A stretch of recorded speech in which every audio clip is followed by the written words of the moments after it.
I put the laundry in, walked right here to my mother's bedroom, and told her, "Ma, I think there's fire." Before they could figure out what was happening, Rosie Ramos and her family found themselves trapped in their New York City apartment. They were on the 15th floor, and a fire was burning 12 stories below them, but it felt like it was right next door. The smoke and the screaming and the yelling and the glass breaking and just trying to figure out when are we going to get out, if we were going to get out. The smoke from the January 9th fire killed 17 people inside Rosie's building in the Bronx. It was the worst fire in New York City in more than 30 years, and Rosie feared the worst. But as her mother calmly prayed, God's presence was with them. I'm Phil Fleischman. And I'm Christy Etheridge. You're listening to GPS, God, People, Stories, an outreach of the Billy Graham Evangelistic Association. This is the second episode in our series, God's Presence in Disaster. Today we'll meet the Ramos family and hear the first half of their two-part story. Christy often writes GPS episodes, but this week and next you will hear her as my co-host as she shares about her visit with the Ramos family. You'll also hear from Billy Graham. Are you prepared to meet God?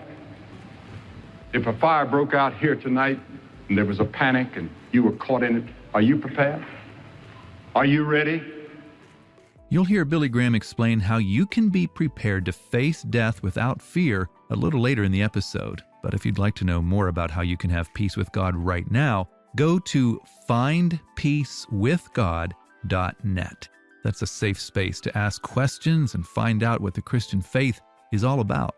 The address again is findpeacewithgod.net. GPS. God. People. Stories. Okay, so this is the downstairs of my apartment. So what got covered all with smoke, it felt like there was a fire in here.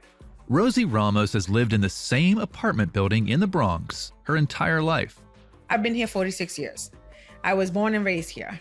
She used to live down on the 3rd floor, but as her family grew, they moved to a bigger unit on the 15th story. And that's where Rosie still lives with her parents, Milagros and Pedro. Now, Christy, you met up with the Ramos family in person since you also live in New York City. Yeah, I live in Brooklyn, so I rode the subway about an hour and 15 minutes up to East 181st Street in the Bronx, and the Ramos family welcomed me into their home with so much love and kindness. It's been probably the worst 2 months of their life, but they were so gracious. Could you still see signs of the fire?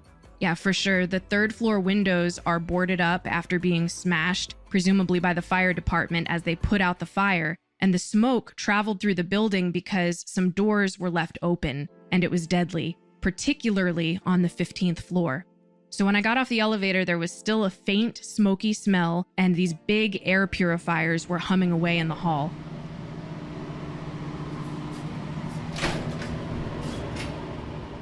So this is my bedroom. As you could tell, my towels are white. You see the black spots, those are damage from the smoke. That doesn't come out.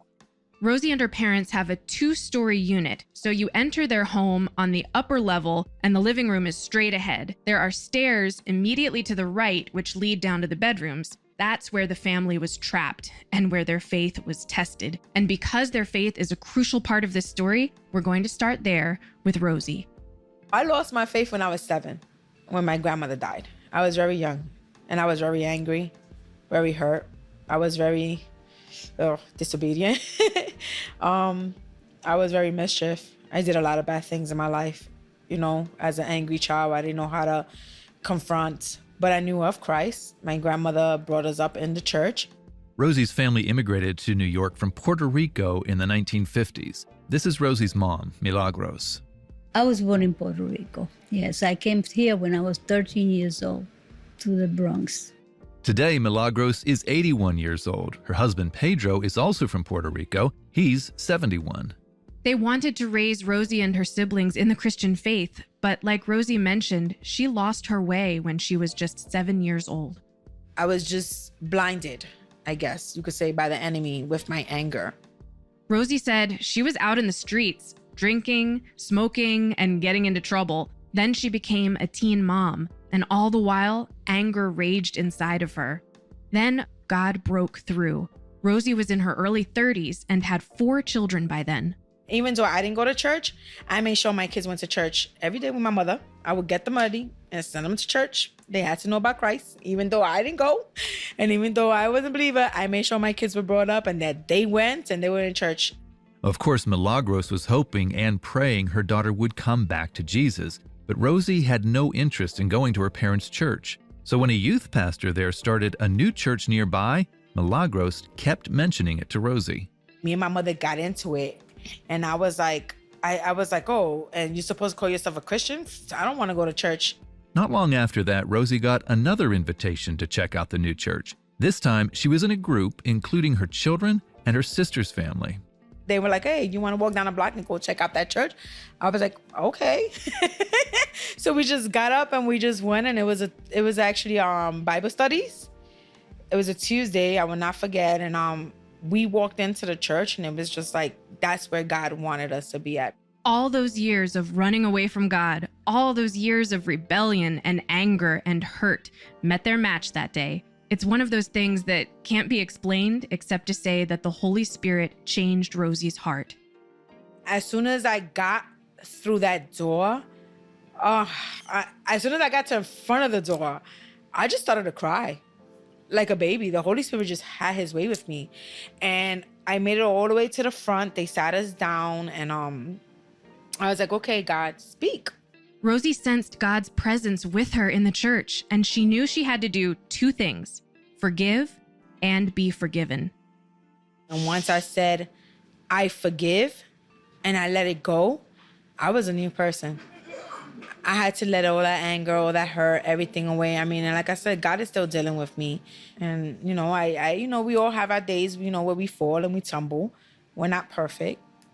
I ask for my forgiveness. I dust myself off, and I keep trying again the next day. Rosie made that decision to surrender her life to Christ 15 years ago, and her ongoing trust in him would be put to the test in a profound way on a cold Sunday morning in January of this year. That's when the deadly fire broke out a dozen floors below her apartment. She knew her soul was safe in God's hands, but that doesn't mean she wasn't scared. She was afraid, not just for herself, but for her parents. And most of all for her granddaughters. 2 of them had slept over Saturday night: Juliet, who's 6, and Alice, who's 2. With the little ones there for the day, Milagros and Pedro were going to watch church on TV that morning, but their plans were interrupted when their apartment began to fill up with smoke. We were actually trapped. I grabbed everybody because we couldn't get out. There were 5 family members in the apartment, all trapped in one small bedroom as smoke was pouring in. But in the midst of the fear, at least one of them was unusually calm. That was Rosie's mom, Milagros. And let's just say, she's a force to be reckoned with. I don't mess with nobody, and nobody messes with me. Like her daughter Rosie, Milagros has lived in the same building for 46 years, in good times and in some pretty rough ones. The Ramos family said the neighborhood has changed a lot since they moved into their brand new high-rise in the 70s. Now there are gangs nearby, along with all the issues that come with them, and it would be easy to be fearful. Especially if you're a little 81-year-old woman, but Milagros isn't afraid of anyone. They know I'm from church. This is the spiritual lady. So I have never had no problem with that. No, I have never had no problem in this building with nobody. Milagros is quick to say that her fearlessness is rooted in Jesus Christ, and those roots run deep. She was raised